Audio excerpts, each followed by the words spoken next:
just to be clear, Mr. Speaker, I know there's a lot of talk about government getting money and not using it, and we have to be so careful that these kinds of careless talk.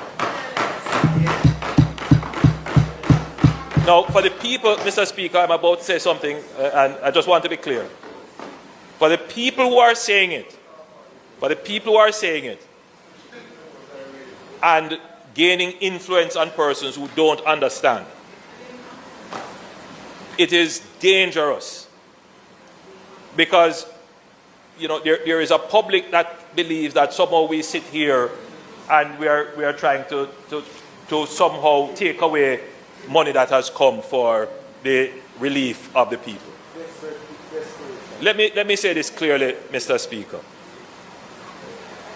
It would be morally reprehensible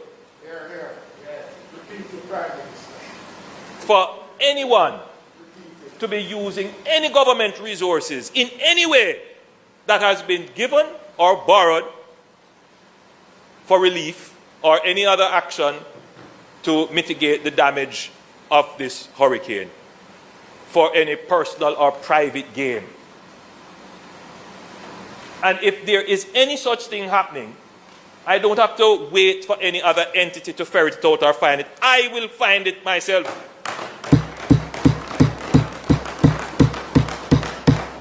Let it be on the record, Mr. Speaker, that this is not the first disaster that this government has had to address. There was never a question about the administration of resources for Hurricane Beryl. No donor said, what I gave, I don't know how it was accounted for. Let it be clear that for the entire administration of the pandemic, the COVID-19 pandemic, where the government of Jamaica executed the largest social protection program in the history of Jamaica.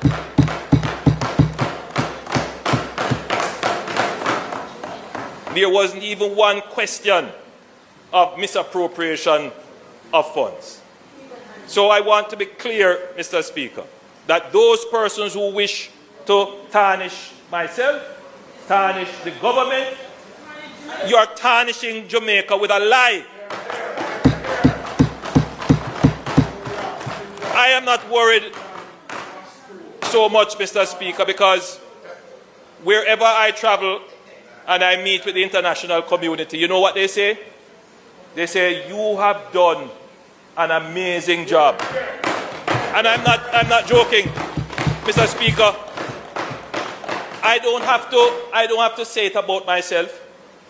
The international officers who come here representing the international agencies, they go, and I don't ask them to, they go and say it publicly. Direct contradiction of the nonsense that some people are saying. So I know that it hasn't done any damage at that level, because they know, they see, they understand, they know the systems in place, and they know what would have happened in other countries. Yes, yes. And they have confidence in the government. Yes, confidence in the government. But some of them who are saying these things are people who know better, and they mislead. They mislead the people. So let me be clear in this parliament that this government will manage this disaster without any form of corruption, misdirection, maladministration, malfeasance, misfeasance. We are going to manage this disaster with the highest level of probity and integrity and accountability.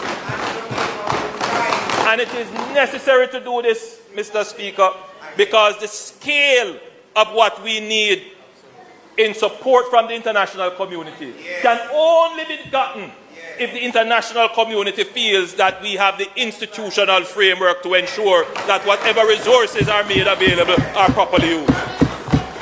So one can only say that those people who are spreading those rumors are determined to bring down Jamaica. They do not support Jamaica. So So as I stand here, Mr. Speaker, my statement is also a warning to us. Let's be clear, it is a warning to the government,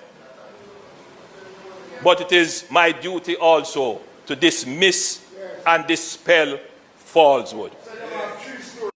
In the first session, I mentioned the recent passage of Hurricane Vanessa, one of the most powerful hurricanes recorded in the Atlantic. The true economic impact will take months to fully quantify. However, preliminary estimates already indicate catastrophic losses. Prime Minister Carney pointed out that it is estimated that we have lost, in terms of physical damage, approximately $8.8 billion, or the equivalent of approximately 41% of our GDP.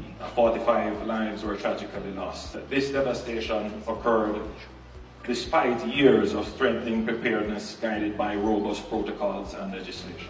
For Jamaica and for other small island developing states in Caribbean and beyond, the climate crisis is not abstract. It is not an academic consideration. It is an existential threat. A single climate-driven event can erase decades of progress, destabilize public finances, and constrain development trajectories overnight.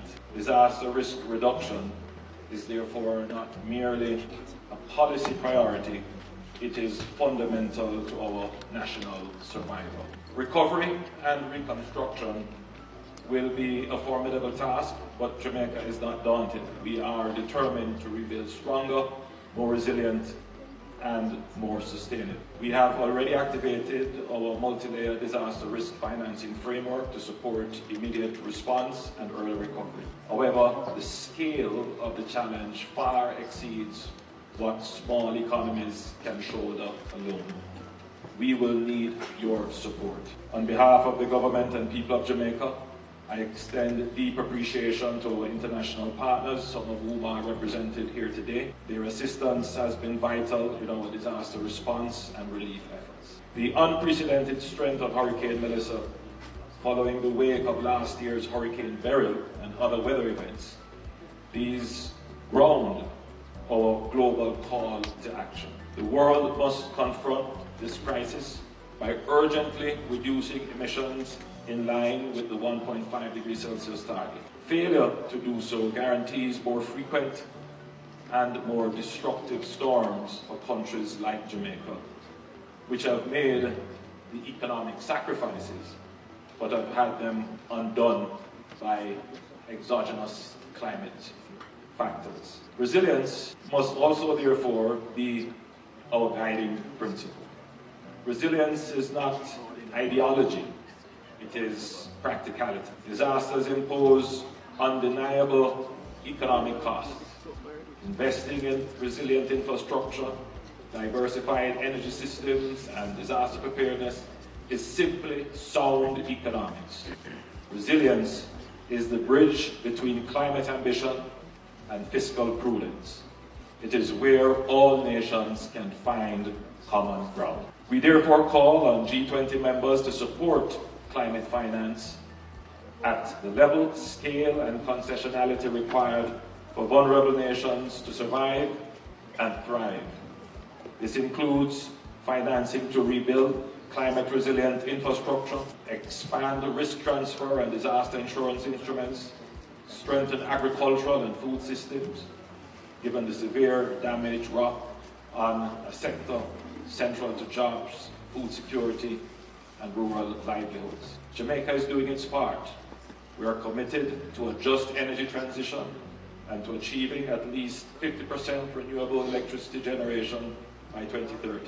But as is the case with other small island developing states, attaining such targets requires partnerships, technology transfer, concessional financing, and capacity building from major economies. I close by encouraging us to build formidable partnerships that will strengthen our disaster resilience and accelerate the just transition to clean energy solutions for the benefit of our present and future generations.